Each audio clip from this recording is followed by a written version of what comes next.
आज हम लोगों को एसियोर्मा का डिस्कशन करना है। जिसके जो भी डाउट्स हैं जल्दी से बताइए। Excuse me sir. हाँ बोल। 22 सर ये वर्क पावर एनर्जी आप ऑनलाइन कराओगे और फिर इसके नेक्स्ट टॉपिक आप लाइक स्कूल में कराओगे, राइट? नेक्स्ट टॉपिक देखेंगे, पहले इसका खत्म तो करो तुम। नेक्स्ट टॉपिक में कौन सा करेंगे देखते हैं। इसको तो खत्म करो, इसके सारे डाउट्स पहले पूछो।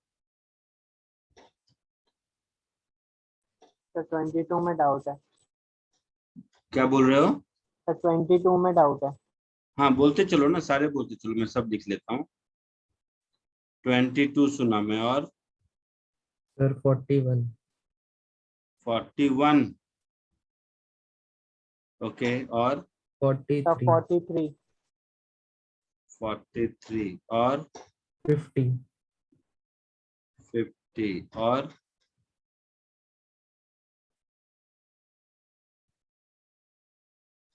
पूछो। 52 सर। कौन सा?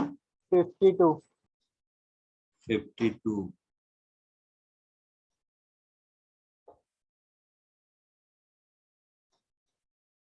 और बोलो। 48 48 और किसी को कुछ ऐड करना है? सर 49। 49 और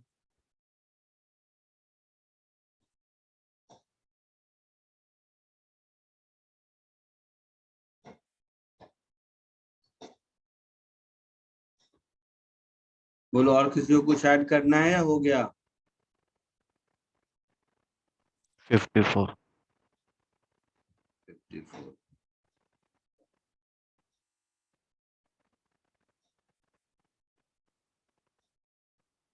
नहीं, ये तो मोशन इन वर्टिकल सर्कल मना किया था ना मैंने। 51 तक ही बोला रहा होगा शायद।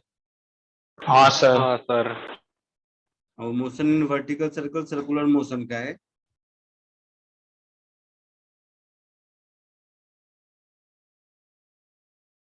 हो गया?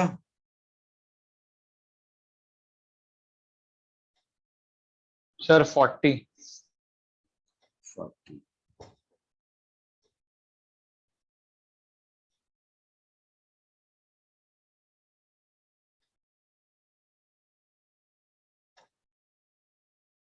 हो गया। चलो क्वेश्चन नंबर 22 सबसे पहले। 22 कहाँ गया?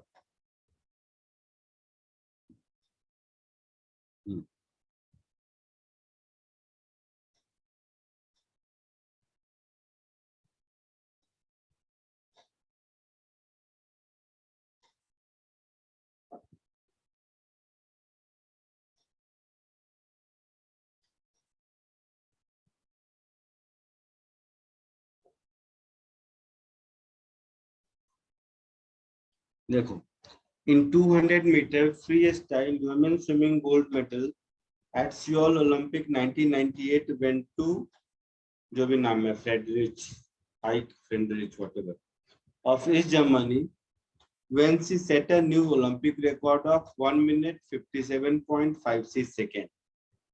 Assume that she covered most of the distance with uniform speed and had to exert 460 watt to maintain her speed.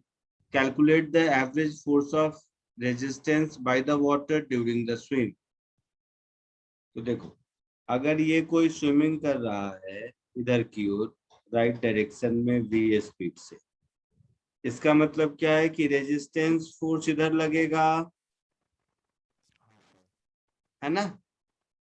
और ये जो स्विमर है ये उतना ही फोर्स आगे की ओर अप्लाई करेगा, तभी जाके इस रेजिस्टेंस को ओवरकम कर पाएगा। Yes sir. So power exerted by swimmer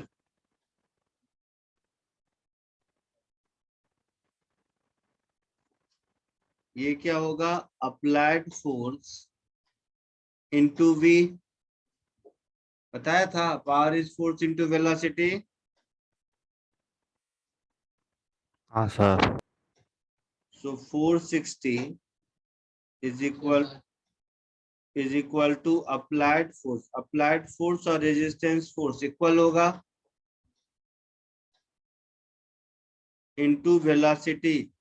तो 200 मीटर कितनी देर में ट्रेवल किया, तो 1 मिनट 57.56 सेकेंड। तो कितना सेकेंड हो गया, 60 प्लस 57.56, दिस मच मीटर पर सेकेंड इसका स्पीड हुआ। Yes, sir. तो यहां से रेजिस्टेंस फोर्स का मैग्नीट्यूड मिल गया 460 इंटू 127, नहीं 117 sir, 117.56 divided by 200, this much Newton होगा।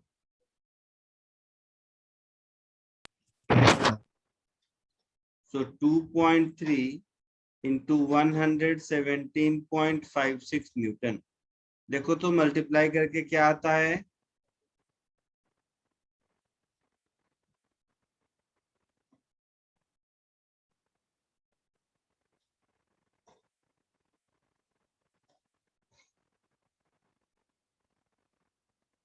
बोलो।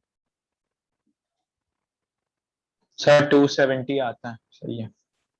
270 आता है।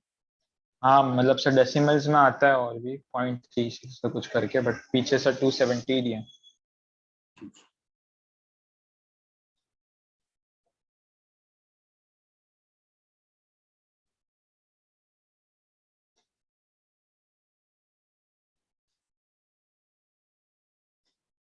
To 270.388 newton. सही।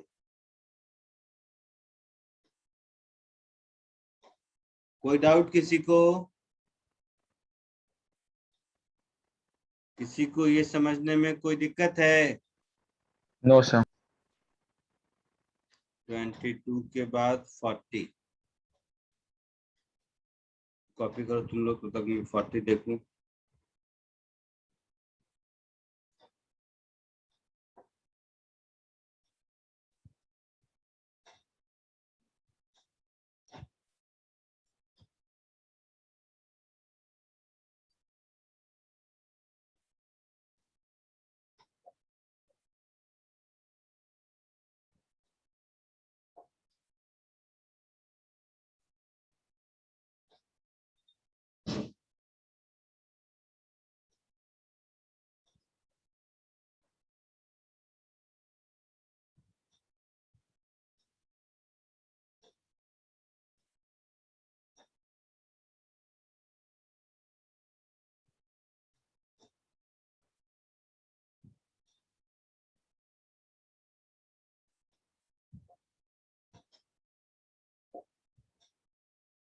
A block of mass 1 kg is placed at point A of a rough track shown in figure. It's slightly pushed toward right. It stops at point B on the track. Calculate the work done by frictional force on the block during its transit from A to B.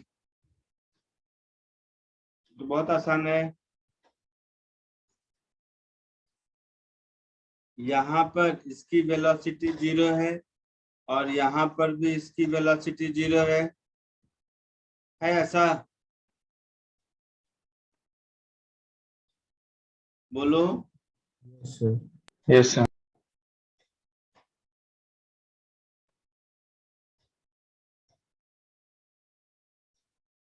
So applying work energy theorem, work done by all the forces is change in kinetic energy. तो all the forces में क्या क्या होगा, friction होगा, gravity होगा, normal reaction होगा, इतना ही होगा। नॉर्मल रिएक्शन हमेशा परपेंडिकुलर रहेगा डिस्प्लेसमेंट के, तो ये तो 0 होगा होगा। यस इस सर। हाइट को h1 बोल दो और इस हाइट को h2 बोल दो। तो वर्क डन बाय ग्रेविटी क्या होगा?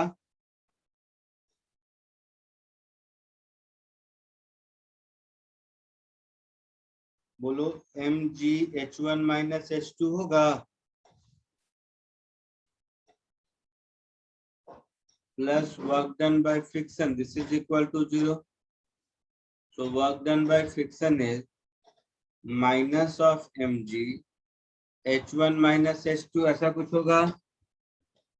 मास दिया है 1 kg, तो ये हो गया -1 into 10, h1 is 1 and h2 is 0.8. So -1 into 10 into 0.2, that is -2 joule है आंसर। हाँ सर। क्यों सॉल्व नहीं हुआ था? सर वो फोर्सेस में कोई प्रॉब्लम होंगे ऐसे।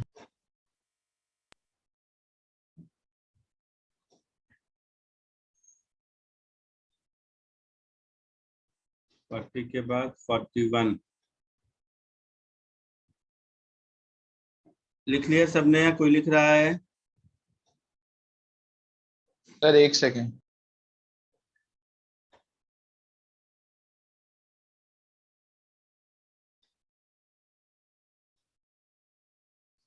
Done sir.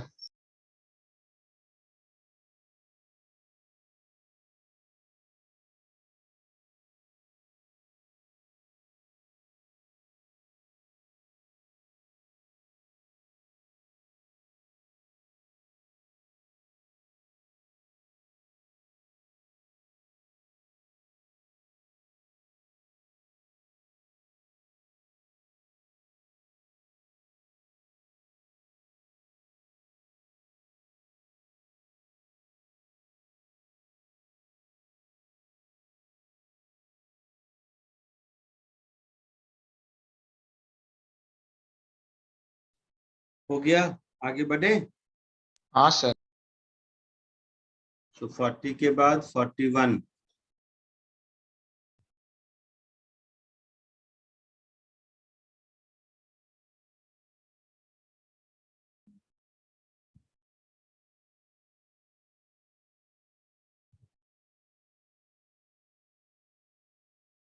a block of mass 5 kg is suspended from one end of vertical spring which is stretched by 10 centimeter under the load of block. The block is given a sharp impulse from the below so that it acquires an upward speed of 2 meter per second. How high will it rise?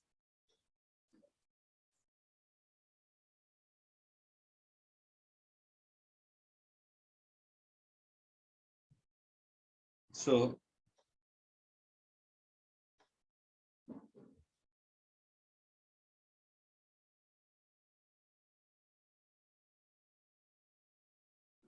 ये एक spring है और इस spring से एक block hang कर रहा है। ये ब्लॉक है 5 kg का और 10 सेंटीमीटर से स्ट्रेच्ड है। ये ब्लॉक है 5 kg का।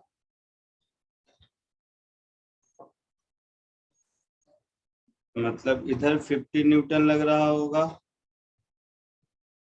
और 10 सेंटीमीटर से स्ट्रेच्ड है। तब ये इसका नेचुरल लेंथ होगा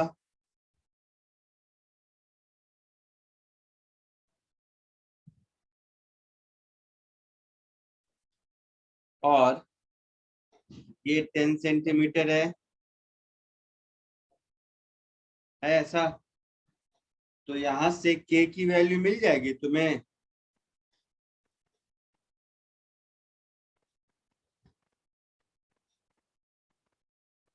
बोलो।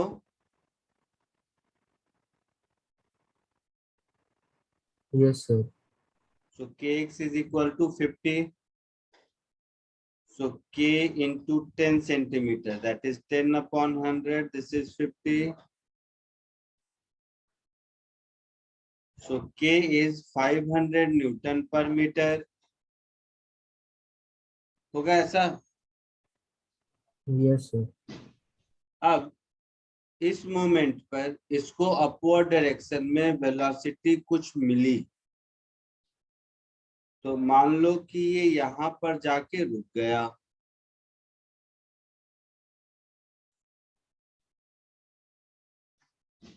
है ना?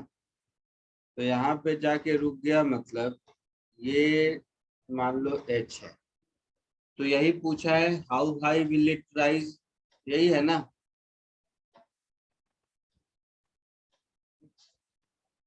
और ये v की वैल्यू है 2 मीटर पर सेकेंड, ठीक है? Yes, sir. ठीक। सो ये इनिशियल पोजीशन और ये फाइनल पोजीशन, इन दोनों के बीच एनर्जी कंजर्वेशन लगा लो। So applying law of conservation of energy, यहाँ पर होगा law of conservation of energy मतलब energy at initial position is equal to energy at final position. Initial position पर half mv square plus spring की elastic potential energy half kx square. Final position पर kinetic energy 0, potential energy mgh, और spring अब h minus x compress है, तो half k h minus x का square, ऐसा होगा? Yes, sir. तो mass is 5 kg, so half into 5 into 2 square plus half into 500 into 10 centimeter, that is 0.1 का square. This is equal to mgh, that is 5 into 10 into h, जो कि मुझे ढूंढना है, plus half into 500 into h minus 0.1 का whole square, यही कहानी होगी। सो 10 प्लस हाफ इंटू 500, मैं कॉमन ले लेता हूं, 0.1 का स्क्वायर माइनस h माइनस 0.1 का स्क्वायर, ऐसा होगा? This is equal to 50h।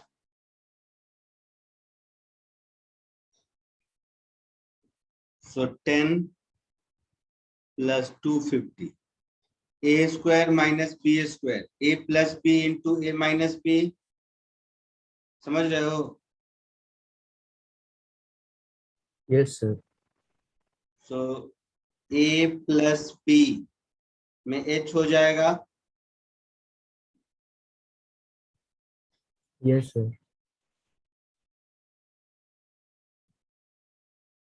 और a माइनस b में 0.2 माइनस h हो जाएगा, this is equal to 50h। So 10 plus 250 into 0.2, ये हो जाएगा 50h minus 250h square, this is equal to 50h, ऐसा होगा? So 250h square is 10. So h square is 10 upon 250.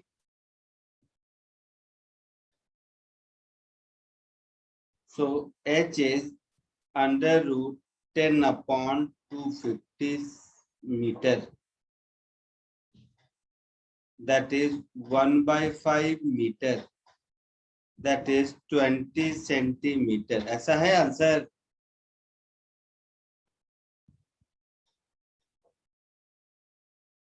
Answer check करो एक बार और बताओ।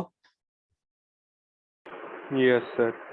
लोअर मोस्ट पोजीशन से 20 सेंटीमीटर ऊपर जाएगा, ऐसा आंसर मैच किया? Yes, sir. Okay.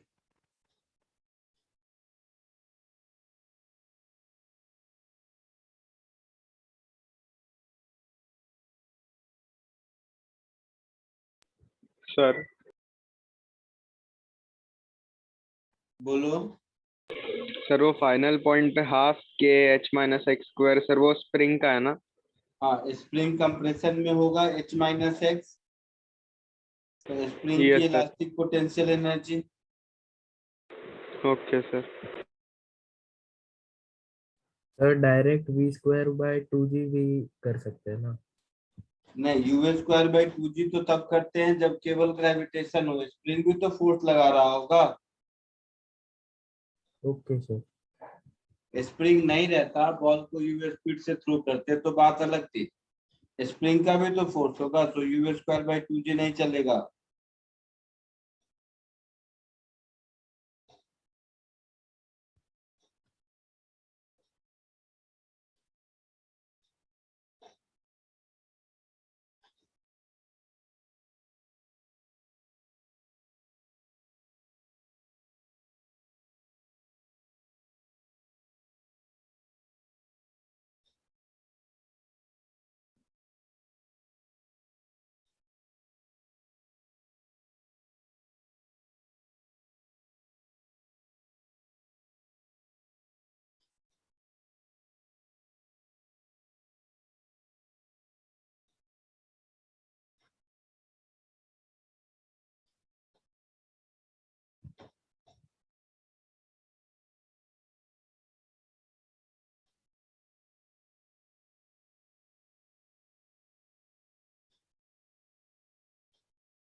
आगे बढ़ू, हो गया?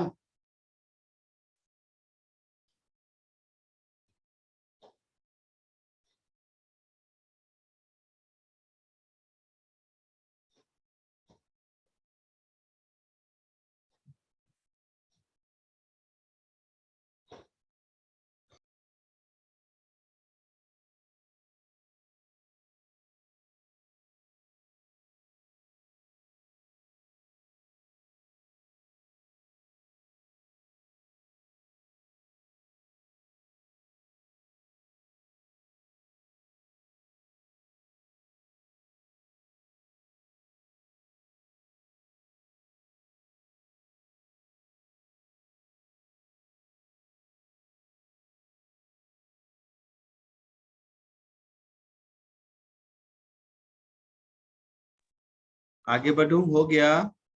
Yes sir. Yes. Next. Next आपने पूछा है 43।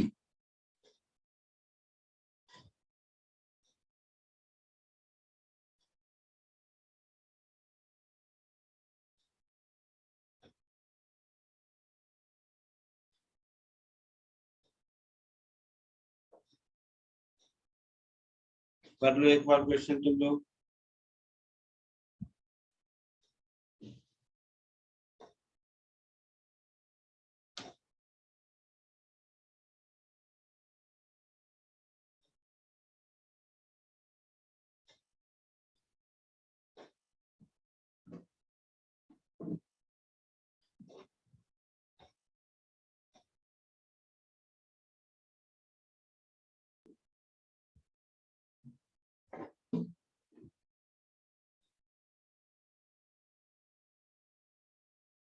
पढ़ लिया?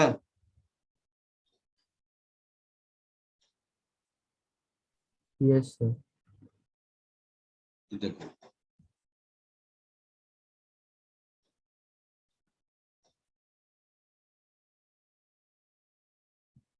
यहां से यहां का डिस्टेंस 4.8 मीटर दिया हुआ है। हाँ sir.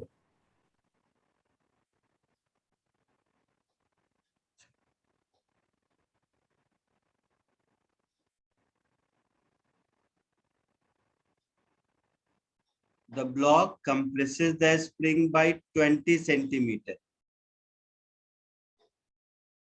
Stop momentarily and then rebound through a distance 1 meter up the incline.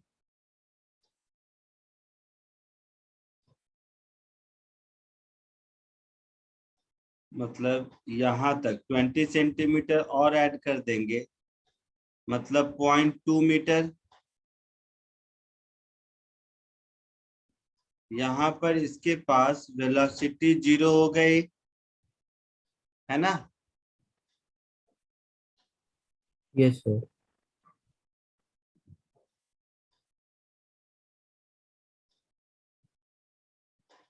तो find friction coefficient between plane block spring constant, और यहाँ से रिवाइंड होके 1 मीटर तक जाता है ऊपर। तो फाइनली यहाँ से रिबाउंड होके 1 मीटर तक ऊपर जाता है, मीन्स मान लो कहीं यहाँ तक पहुंचे।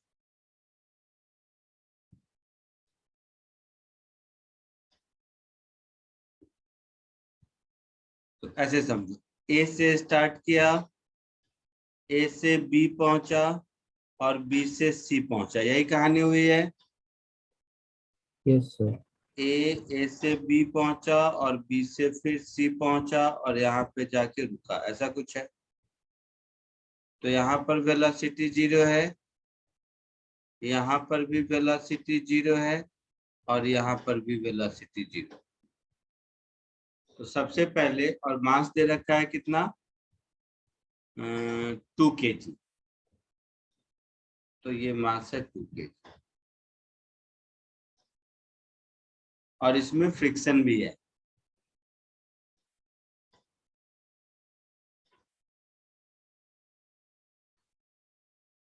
सो अप्लाइंग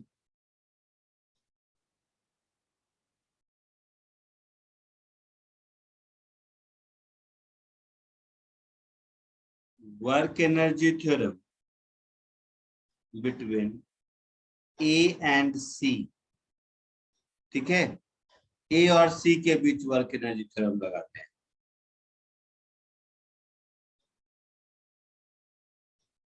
सो 1 मीटर रिवाइंड किया, मतलब ये 1 मीटर है ये डिस्टेंस,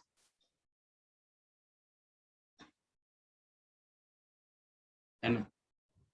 तो देखो, work done by all forces is change in kinetic energy. A और सी के बीच लगा रहे हैं, ध्यान से देखना। तो ये वाला पॉइंट सी है, ये वाला पॉइंट 1 है, ये डिस्टेंस 4 मीटर होगा, बोलो। हाँ सर। ये 37 डिग्री होगा और ये 4 sin 37 डिग्री होगा।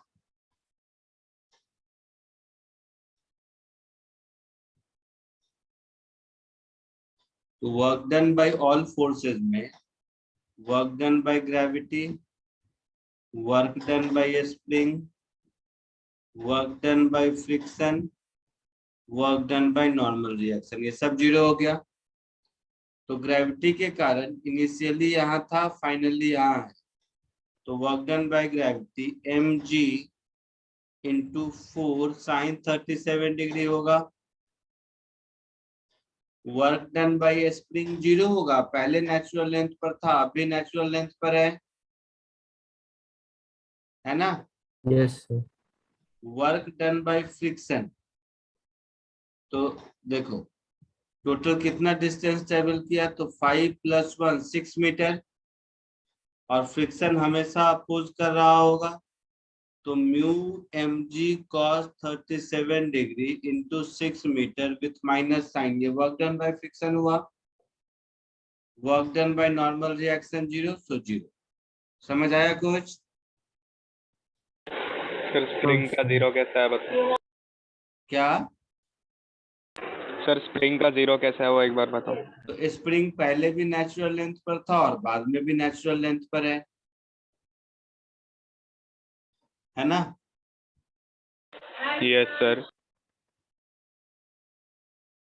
तो स्प्रिंग की एनर्जी पहले भी नहीं, अब भी नहीं। Okay sir. Mu mg cos 37 that is 4/5 into 6, ऐसा कुछ होगा। mg कैंसिल, 5 कैंसिल, 4 कैंसिल, 3 2 जा 6, so 2 mu is 1, so mu is 0.5 है आंसर। बोलो।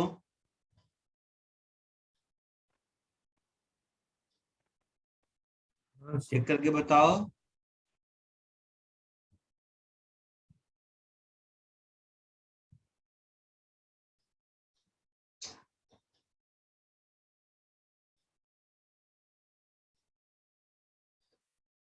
बोलेगा, आंसर चेक करने में भी इतना टाइम लगाता है। हाँ सर यही है। तो इसको कॉपी करो और इसका बी पार्ट स्प्रिंग कांस्टेंट खुद ढूंढने की कोशिश करो, मैं नहीं बताऊंगा, जल्दी।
हो गया सर।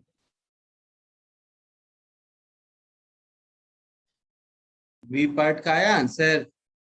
हाँ सर, 1000 वेरी गुड। कैसे आया? ए और बी के बीच में वर्क एनर्जी थ्योरम लगा। Very good. ए और बी, बी और सी, जिसके बीच में मन करे कर सकते हो। ए और बी के बीच में कर लो।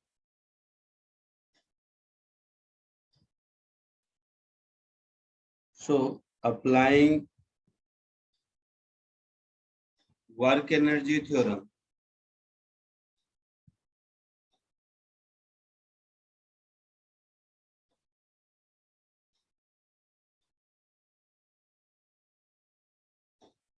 between A and B. So energy at A is equal to energy at B. Sorry, work energy theorem है ना? ऐसे. Work done by all forces is change in kinetic energy. All forces में work done by a spring, work done by gravity, and work done by normal reaction. This is equal to 0. और friction भी है, हाँ, plus work done by friction, this is equal to 0. तो work done by spring, ये तो हो गया half k x square. Work done by gravity, ये भी हो गया plus m g h. Work done by normal 0. Work done by friction तो minus mu m g cos 37 degree into 5 metre, ऐसा होगा. Yes sir. This is equal to 0.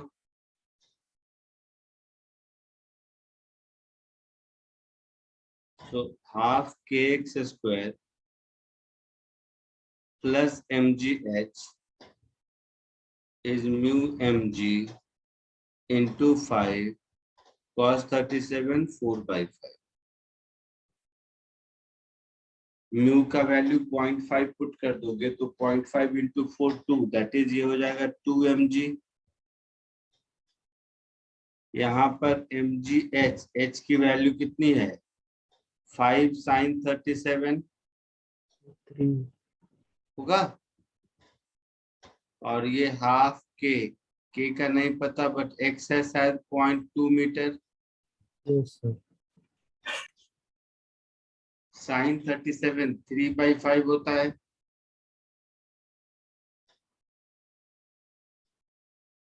है ना? So half into के,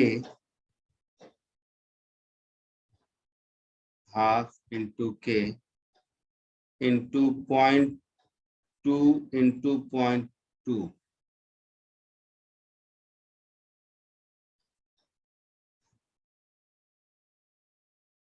नहीं, work done by spring force minus half k x square होता है, तो यहाँ माइनस होगा. और ये हो जाएगा sine 37 3/5 plus 3 mg. This is equal to 2 mg.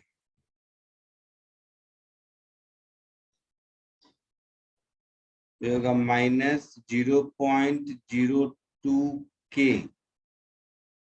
Is equal to minus mg. So K is equal to mg upon 0.02. Mass कितना था? 2 kg. So 2 into 10 upon 2 into 10 raised to minus 2.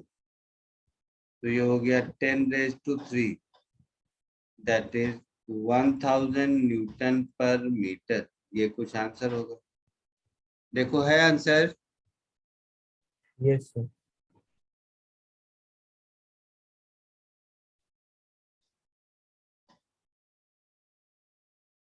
ठीक, कॉपी कर लो इसको.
हो गया, आगे बढ़े, बोलो। Yes, sir. Let look highly irresponsible. 43 के बाद 48, 49, 50, 52। सो 48 अब देखते हैं।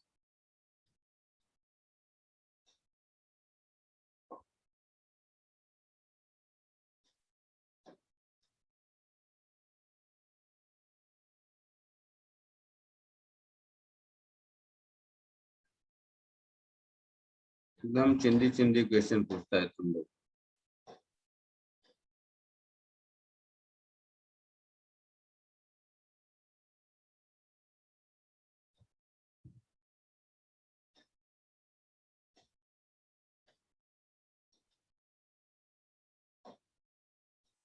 A block of mass 100 gram is placed against a horizontal spring at one end to compress the spring through 5 centimeter.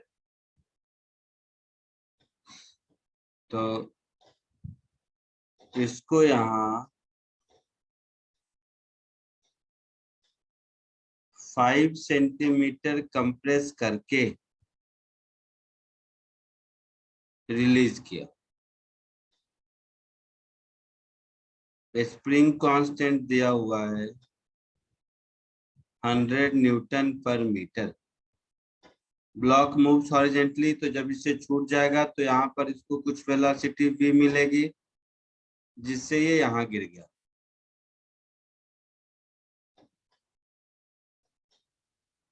Where will it hit the ground? 2 metre below the spring. मतलब ये height 2 metre है, तो ये वाली height मुझे, ये वाला distance मुझे ढूंढना है। तो क्या दिया है और क्या ढूंढना है, समझ आया? Yes sir. तो पहले तो काइनेमेटिक्स से हम लिख सकते हैं H is equal to half GT square. Yes sir. So 2 is equal to half GT square. So T is equal to under root 4 by G, that is 2 upon root G। ये मेरा time आप, ये speed अगर v है तो r की value क्या होगी, v इंटू टी होगी, that is 2v upon root g। ये हमारा आंसर, अगर v मिल गया तो। अब इन दोनों पॉइंट के बीच में, पॉइंट ए पॉइंट बी, इन दोनों पॉइंट के बीच में वर्क एनर्जी थ्योरम लगाइए।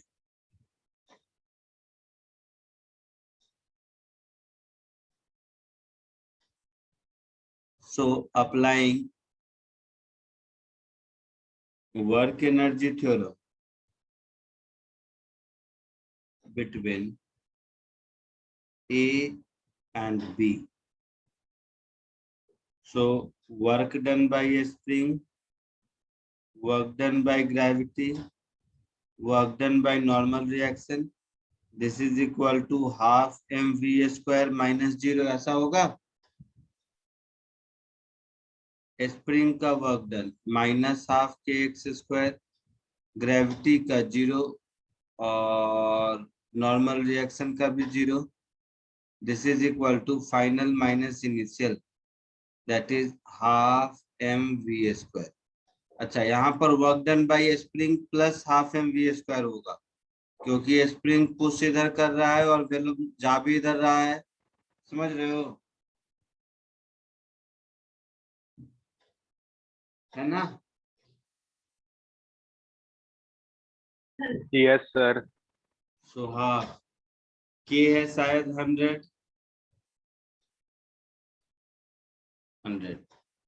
और x है 5 centimetre. So 5 by 100,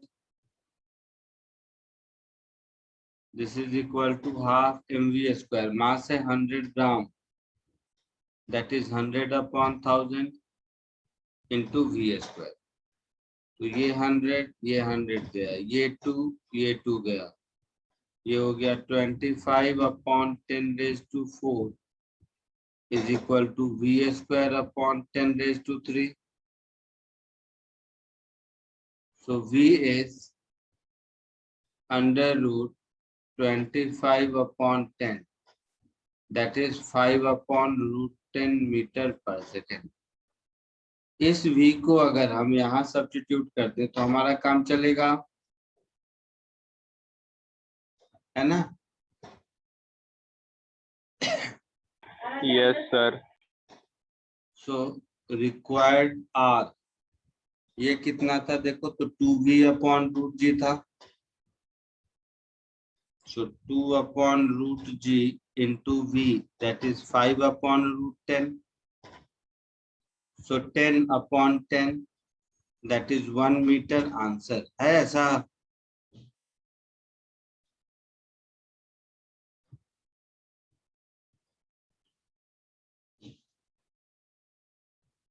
Yes, sir.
लिख लिया सबने? Yes, sir. हो गया. आगे बढ़े. Yes, sir. 48 हो गया. 49, 50, 52.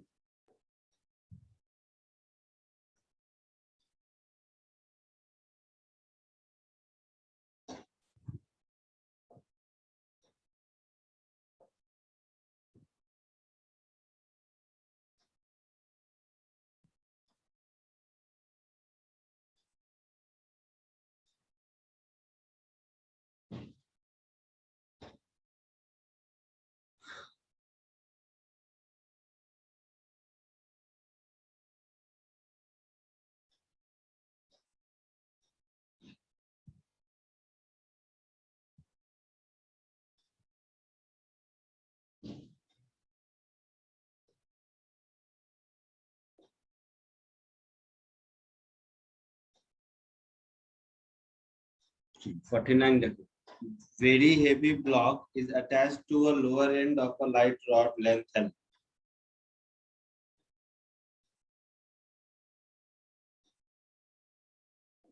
Which can be rotated about its clamp upper end. नहीं, ये तो कुछ और, इसका डायग्राम नहीं है ये, और इसका डायग्राम नहीं है, और साथ ही साथ उसका रोटेशन हो रहा है सर्कुलर मोशन में. तो ये क्वेश्चन भी आपका वर्टिकल सर्कुलर मोशन का है बेटा. 49th वर्टिकल सर्कुलर मोशन का है. ठीक है। Yes sir. 49 के बाद कौन कौन था? 50, 52।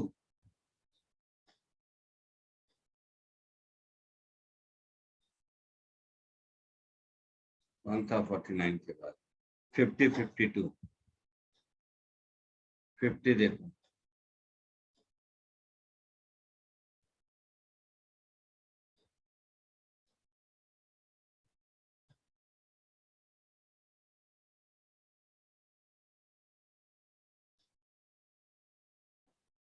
ये डायग्राम है 50 का।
ये है 50।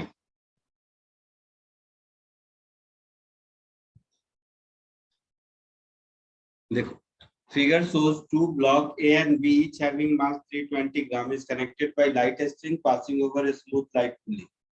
The horizontal surface on which block A can slide is smooth. The block A is attached to a spring constant दे रखा है, fixed to a support 40 centimeter above the horizontal surface. मतलब ये जो हाइट है ये 40 सेंटीमीटर है।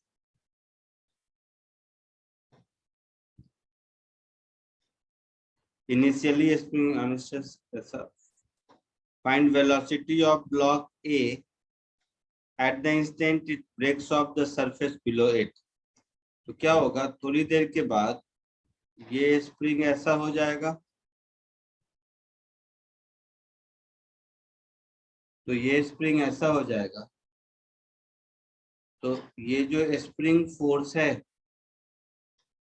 इस spring force का एक, मान लो ये एंगल कुछ भी थीटा बोल दो इसको, तो ये भी थीटा, तो इस स्प्रिंग फोर्स का कॉस थीटा कंपोनेंट इधर होगा और इस स्प्रिंग फोर्स का साइन थीटा कंपोनेंट इधर होगा और इस ब्लॉक का mg इधर होगा और नॉर्मल रिएक्शन इधर होगा। तो एट द, और ये b इतना ही नीचे आ जाएगा कहीं, तो है ना, समझ रहे हो? तो Yes, at the sir. Moment of break off, ये जो लिखा है ना, वो कब होगा? जब स्प्रिंग फोर्स का cos theta component is greater equal to mg हो जाएगा, होगा। ये अगर x नीचे आया है तो ये यहां से x आगे गया होगा। Yes, sir. कोशिश कर सकते हो, बहुत अच्छा क्वेश्चन है ये। अब तो सब कुछ समझा दिया मैंने। मैं चाहूंगा एक बार ट्राई करो 10 मिनट खुद से तुम लोग, वही law of conservation of energy लगाओ।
कर रहे हो?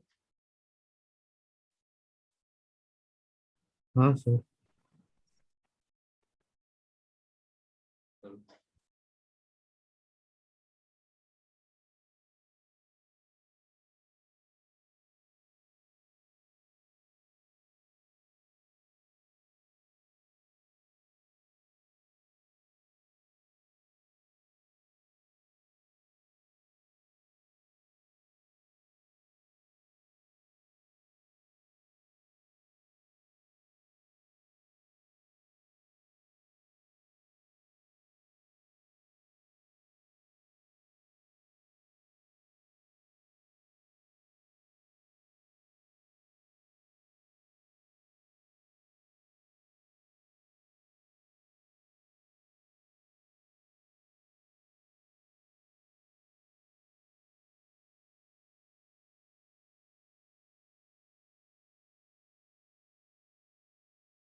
बोलो, आया कुछ? सर x 30 आ रहा है, तो अभी उसको वो पुट करना बाकी है। क्या ढूंढना था? वेलोसिटी चाहिए, तो करो।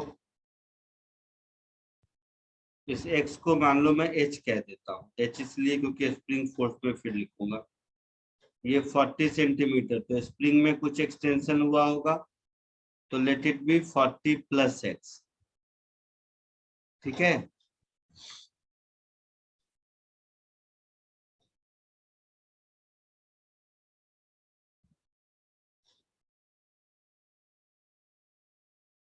सो kx इंटू कॉस थीटा, तो कॉस थीटा इसमें b by h, that is 40 upon 40 plus x, this is equal to mg। ऐसा लिख सकते हैं। Yes sir. k कितना है? 40, k 40 है, और ये सब सेंटीमीटर में है, तो ये यूनिट कैंसिल हो जाएगा, x यहाँ मीटर में आएगा। ठीक है, सो 40 into 40 into x upon 40 plus x। नहीं रुको, ये सब ये मीटर सेंटीमीटर का झोल है, तो थोड़ा ठीक कर देता हूँ पहले।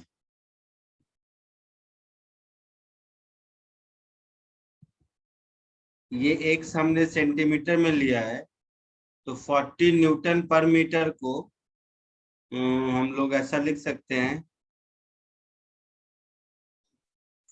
40 अपॉन 100, दैट इज 0.4 न्यूटन पर सेंटीमीटर, है ना? हाँ सर। तो 0.4, अब x सेंटीमीटर ही रहने देता हूँ, into 40 upon 40 plus x is equal to mg, that is 320 grams, so 320 upon 1000 into g10, तो ये हो गया 3.2, और ये हो गया 16x अपॉन 40 प्लस x, ऐसा होगा। हाँ sir. So 0.2, so x is equal to 0.2x plus 8 होगा। Yes sir. So 0.8x is equal to 8. So x is equal to 8 upon 0.8, that is 10 centimetre. ये x की वैल्यू होगी। Yes sir. तो x की value मिल गई, तो x की value मिल गई, अब तो सब कुछ मिल जाएगा। हाँ सर। सर मैंने उसको वो पूरा लंबा कर लिया था, √40 प्लस एक्स स्क्वायर माइनस 40 ऐसा लेके। सो x अगर 10 मिल गया, इसका मतलब समझ रहे हो, इसका मतलब इस ट्रायंगल का सब कुछ मुझे पता चल गया। x 10 मतलब ये 50 हो गया, ये 40 है ही, तो ये 37 हो गया, मतलब ये जरूर 30 होगा, है ना? Yes sir. किसी को तो आया था x 30 सेंटीमीटर, कोई बोल रहा था। हाँ सर, वो पूरा लंबा करके हाँ, आया। तो वहां तक सही था। तो इसको यहाँ तक कॉपी करो, फिर आगे सॉल्व करो। मैं चाहता हूँ खुद सॉल्व करो, तुम लोगों से सॉल्व करवाना। जल्दी यहाँ तक कॉपी करो, फिर आगे वर्क एनर्जी थ्योरम लगाओ और सॉल्व करो।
सर 1.5 मीटर पर सेकंड आ गया।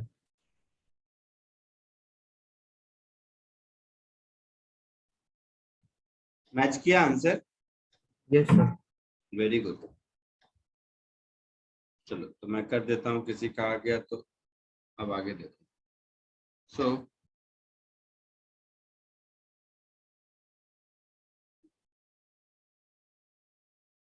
applying law of conservation of energy.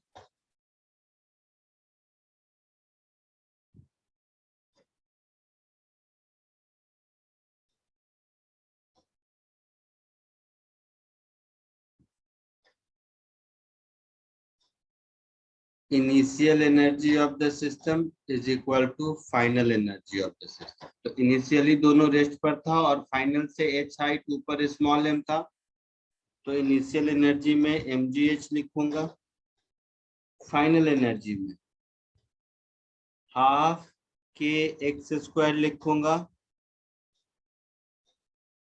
Plus half m v square लिखूंगा। दोनों की v बराबर होगी, नहीं वो स्प्रिंग है ना तो अलग अलग,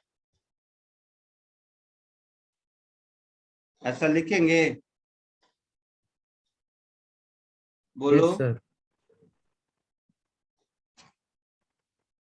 So m 320 ग्राम, so 320 upon 1000, g 10, h हमने निकाल लिया 30 centimetre, that is 0.3 is equal to half k कितना था?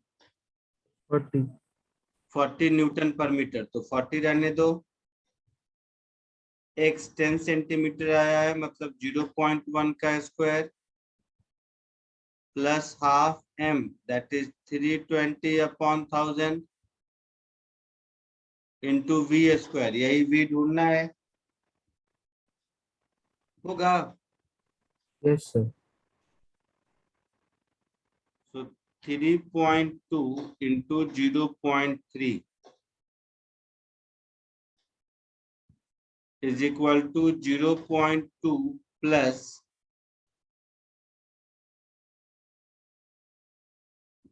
0.16 v स्क्वायर, ऐसा कुछ।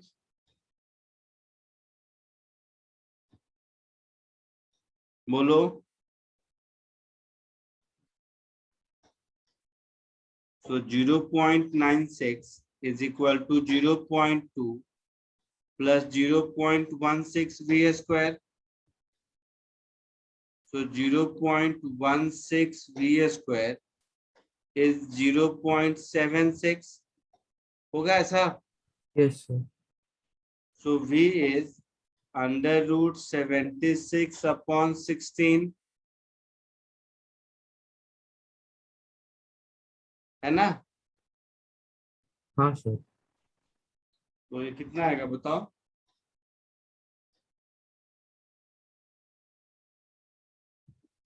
सर वो 1.5 आ जाएगा। 1.5 आता है, मुझे नहीं पता, देख लेना कैलकुलेशन करके।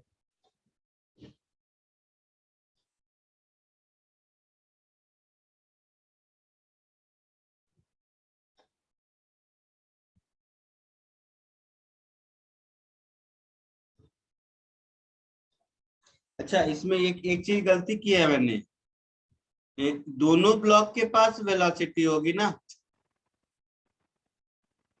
किसी भी मोमेंट पर इसके पास जो वेलोसिटी v होगी वो वेलोसिटी इसके पास भी होगी ना, दोनों का मास सेम है। तो ये जो हाफ एम वी स्क्वायर मैंने लिखा है यहाँ पर इंटू 2 भी होगा, ठीक है? तो यहाँ पर इंटू 2 भी होगा, तो यहाँ पर इंटू 2 भी होगा, यहाँ पर भी इंटू 2 होगा, तो यहाँ पर 0.32 होगा मोर प्रिसाइजली।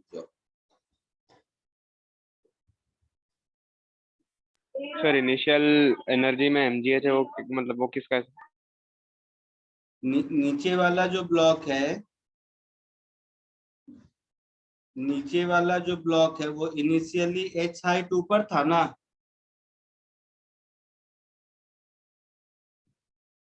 ये जो ब्लॉक दिख रहा है ये इस ब्लॉक का ये इनिशियल पोजीशन है और ये फाइनल पोजीशन है, हाँ सर। और इस ब्लॉक का ये इनिशियल पोजीशन है और ये फाइनल पोजीशन।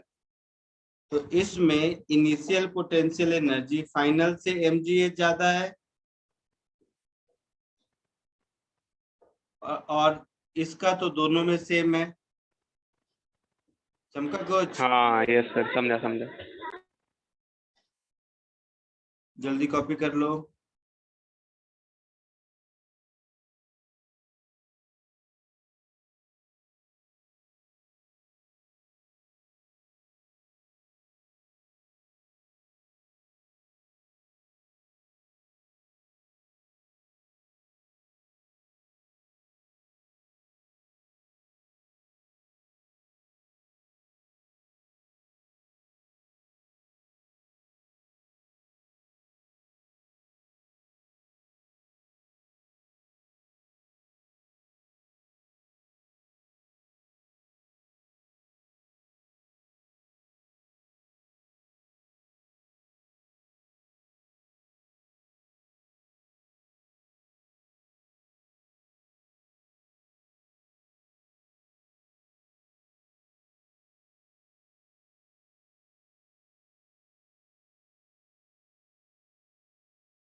हो गया, आगे बढ़ूं? लिख लिया सबने?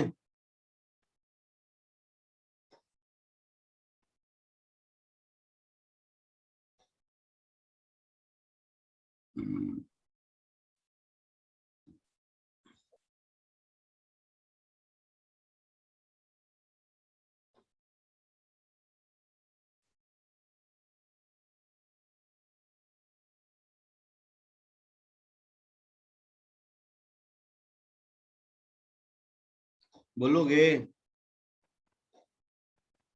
सर वो एंड में 2 से मल्टीप्लाई किया हाफ mv स्क्वायर को, क्योंकि वो दोनों की काइनेटिक एनर्जी इसलिए ना। हाँ, दोनों की काइनेटिक एनर्जी है इसके लिए। Okay sir. हो गया। अगेन इसमें क्वेश्चन नंबर 52 जो आपका है, ये भी वर्टिकल सर्कुलर मोशन का है, तो वो सर्कुलर मोशन जब पढ़ लोगे उसके उसमें सर कराएंगे आप लोग। तो मेरी तरफ से ये चैप्टर खत्म है।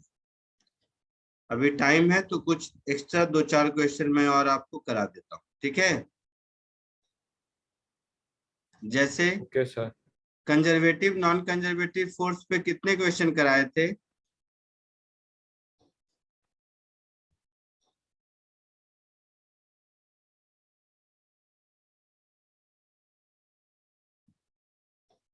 बोलो। सर 4। 4 कराए थे, देख लेता हूँ अभी तुरंत।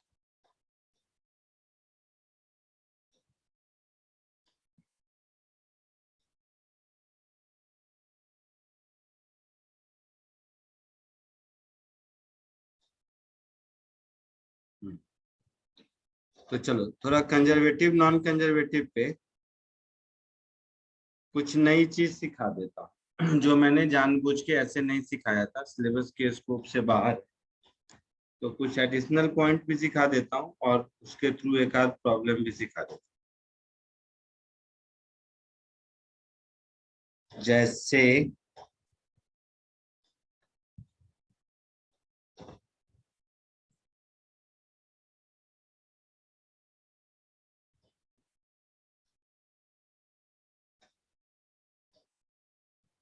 एक ये क्वेश्चन करके दिखाओ।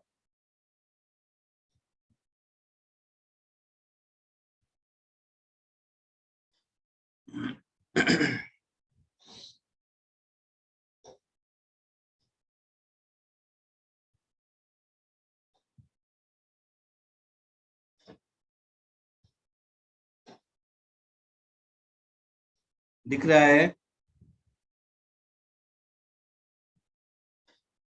Yes sir.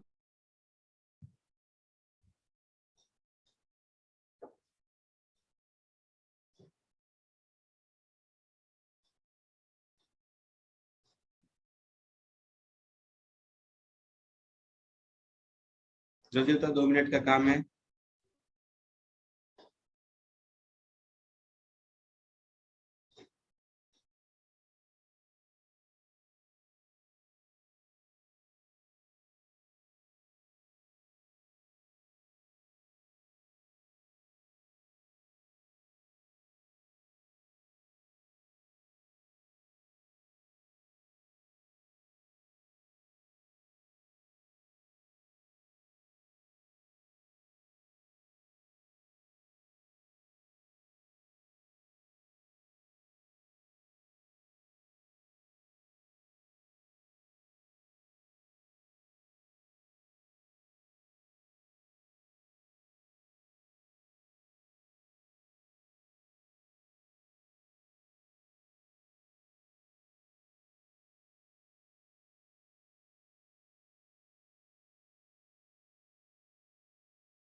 सर डी होगा।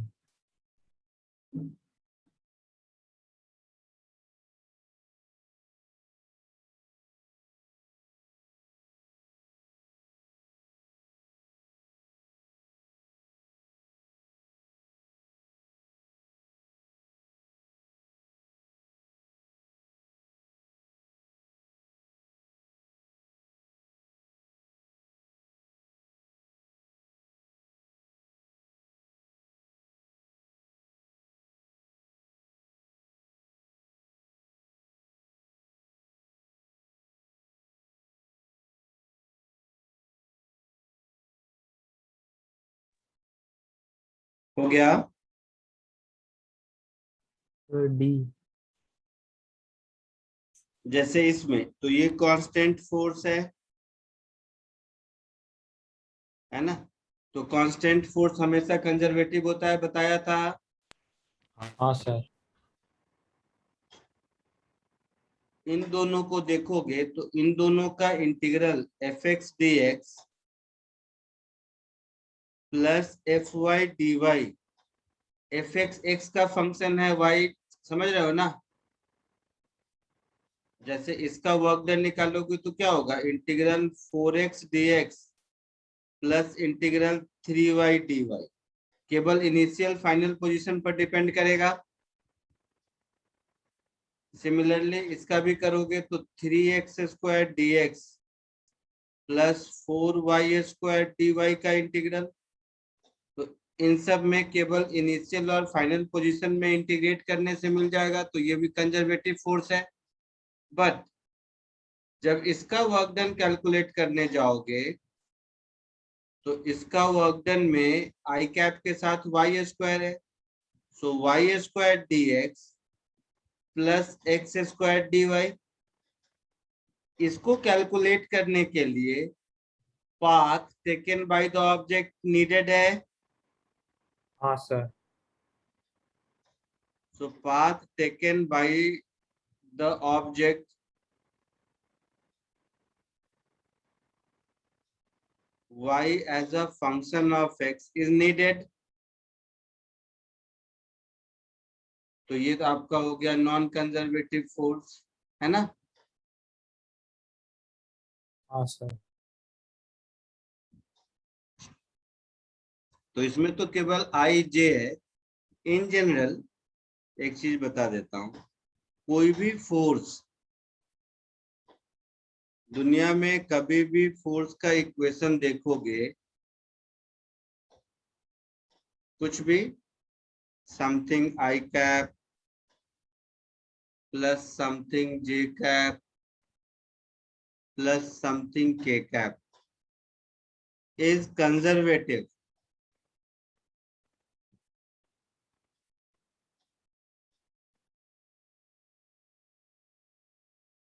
Then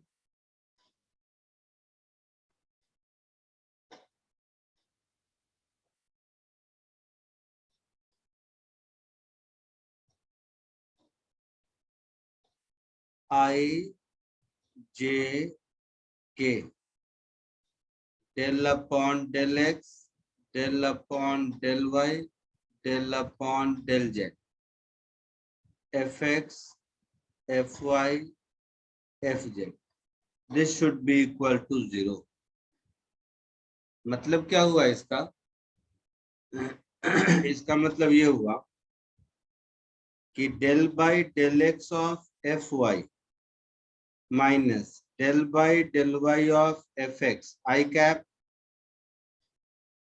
माइनस, नहीं ये तो के कैप हो गया।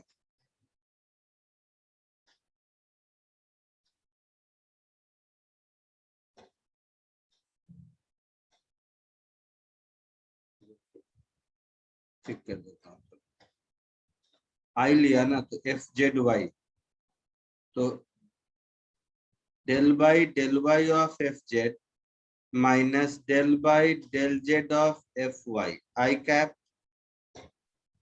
जी लिया, तो del by del x of F Z minus del by del Z of F X plus K cap लिया, तो del by del x of F Y minus del by del Y of F X, this should be equal to 0। तो ये 0 होगा का मतलब क्या है कि इंडिविजुअली ये सारे टर्म 0 होंगे। तो किसी भी इक्वेशन में जब इंडिविजुअली ये सारे टर्म 0 होते हैं तो वो फोर्स कंजर्वेटिव होता है। ऊपर में जो एग्जांपल देखा था उसमें एक्स और वाई था, जेड नहीं था, एफ जेड नहीं था ना? नहीं था सर। नहीं था सर। तो केवल ये थर्ड वाला जो है ना, del by del x of F Y minus del by del Y of F x equal to 0, इससे भी चेक कर सकते थे, सेम कहानी आता। ठीक है, लिख लो, तो कॉपी कर लो। चलो, नई चीज सिखा दिया। वैसे ये कॉन्सेप्ट उतना पढ़ना नहीं है, इसको कर्ल ऑफ अ फोर्स कहते हैं, बट नाम से नहीं मतलब है, कॉपी कर लो।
लिख लिए? एक सेकंड।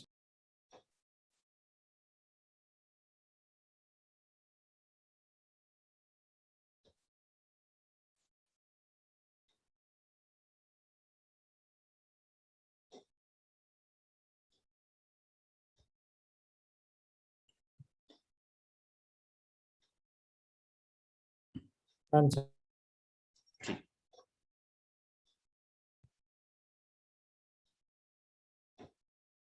एक इस क्वेश्चन को कोशिश कीजिए।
बोलो, आया कुछ?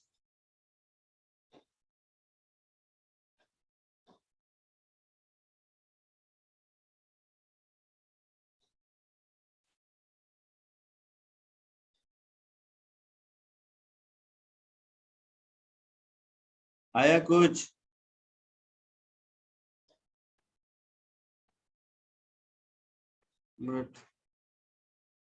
वर्क डन क्या होगा? Integral of F x d x plus integral of F y d y, ऐसा होगा। हाँ सर।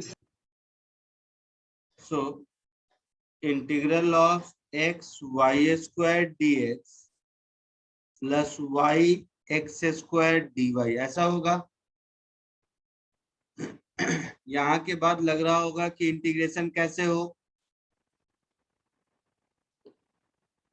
सो एक्स वाई कॉमन ले लेंगे अगर, तो ये y dx plus x dy होगा, मतलब ये x y into d of x y होगा। बोलो, यस सर। मतलब x square y square by 2 होगा।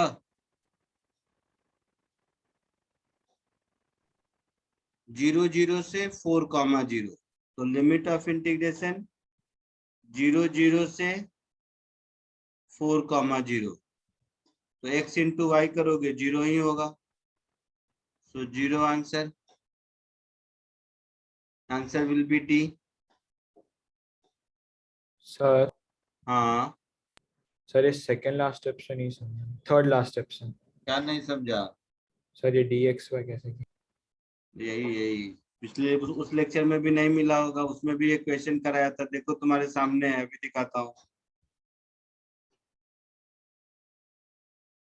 ये दिख रहा है, perfect differential form y dx plus x dy is d of xy। हाँ सर। दिखा? हाँ सर। दूसरा तरीका एक और, जिसमें शायद इंटीग्रेशन की जरूरत भी ना पड़े।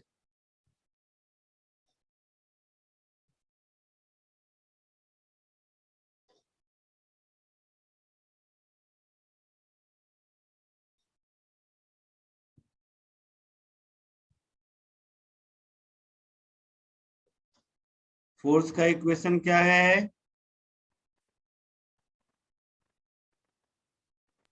Sir X Y square I cap.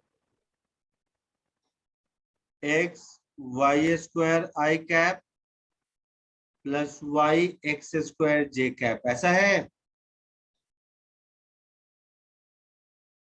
ऐसा। इसमें del by Yes, del sir. Y of F X देखोगे तो कितना होगा? 2xy होगा। And del by del x of F Y देखोगे तो ये भी 2xy होगा, है ना? Yes, sir. तो इसका मतलब कंजर्वेटिव है।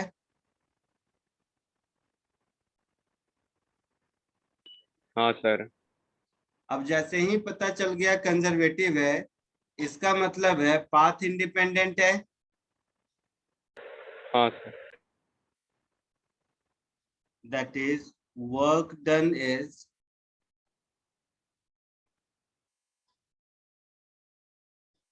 path independent। तो अगर हमारा वर्क डन पाथ इंडिपेंडेंट है, तो हम O से B तक जाने के लिए कोई भी पाथ चूज कर सकते हैं। Yes, sir. तो कैलकुलेशन में आसानी हो तो क्यों ना मैं O से B तक जाने के लिए ये वाला पाथ चूज कर लूं, यस सर। है ना? तो ये वाला पाथ जब चूज करूंगा तो इस पाथ का इक्वेशन क्या होगा? ये तो एक्स एक्सिस है, that is y is equal to 0। Yes, sir. तो y इज इक्वल टू 0 का पाथ चूज किया, मतलब फोर्स 0, मतलब वर्क डन 0। फोर्स के इक्वेशन में y इक्वल टू 0 पुट करो, 0 होगा। Yes, sir. हाँ समझा सर। कुछ? हाँ सर। इसको कॉपी कर लो, जिसका जिसका हो जाए लीव कर सकते हो। आज के लिए इतना ही। आप लोग बुकलेट पूरा सॉल्व कर सकते हो, बुकलेट पूरा सॉल्व कीजिए। करके आओगे तो अगली क्लास में बुकलेट के डाउट्स भी करूंगा, नहीं करोगे तो आगे पढ़ा दूंगा। बुकलेट मतलब मॉड्यूल, ठीक है? यस ठीक है sir. Thank you, sir. Bye, sir.